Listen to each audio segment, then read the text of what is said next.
Al, thanks so much. Kelley Paul has hopes of being the next First Lady. The mother of three and former political consultant is the wife of Republican presidential candidate Rand Paul. She's also the author of a new book. It's called True and Constant Friends. Kelley, good morning. Hi. First of all, we want to acknowledge that you are freaking out in Studio 1A. You saw Reba.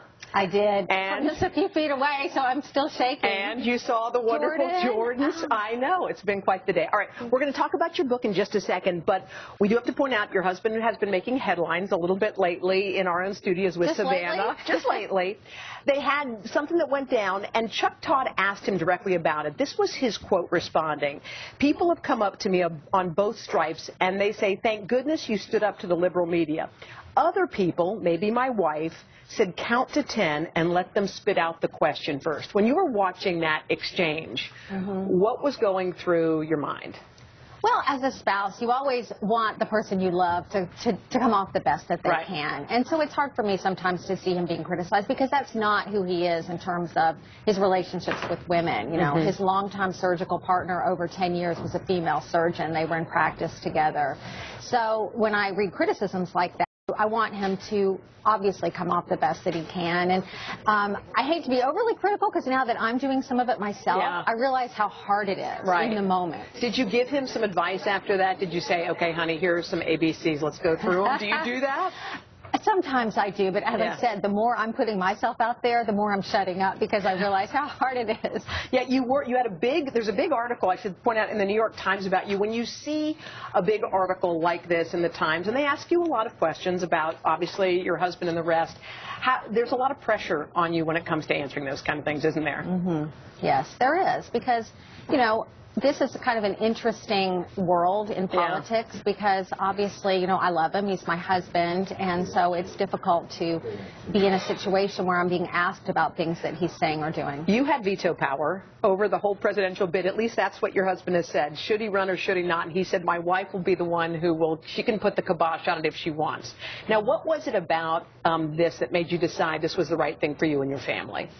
You know, it's been a long decision. I wouldn't say there was one moment or one thing that happened that made us really decide. Obviously, Rand has been laying the groundwork for a while.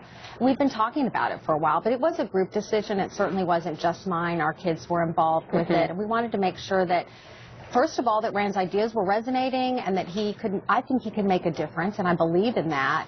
And so I just decided, you know, in life, I think you regret sometimes the things that you don't do. And I think that he's made a difference in the Senate, and he could be great. So we're just trying to be brave and go for it. When you talk about your book, I mean, it's such a fun read. You and a whole group of your friends the book is kind of centered around, but it starts off with your grandmother, who sounds like a fascinating woman. And she talked about just how amazing kind of New York was, and you didn't really know her profession.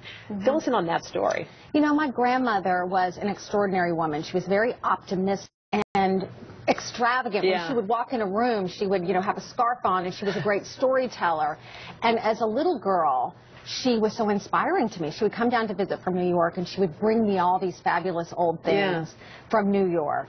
And it wasn't until I was probably 14 or 15 that my mom started really telling me just how hard my grandmother's life had been. I mean, she had to quit school at age 12. She fled extreme poverty in Ireland and sailed to the United States alone as a teenager in order to find work, to send money home to help her family. And her first job was as a live-in maid for the founders of the Saks Fifth Avenue stores. You're kidding. And I think that's really where she developed her love of fashion and home decor, because she worked for a very wealthy family. Well, there's a great saying that says, like, behind every strong woman, there's a stronger woman. And you can read all about it in your book. All your friends share incredible stories, and so do you. Thank you for coming to see us. Thank you. We really appreciate it. The book, again, is called True and Constant Friends. Up next, former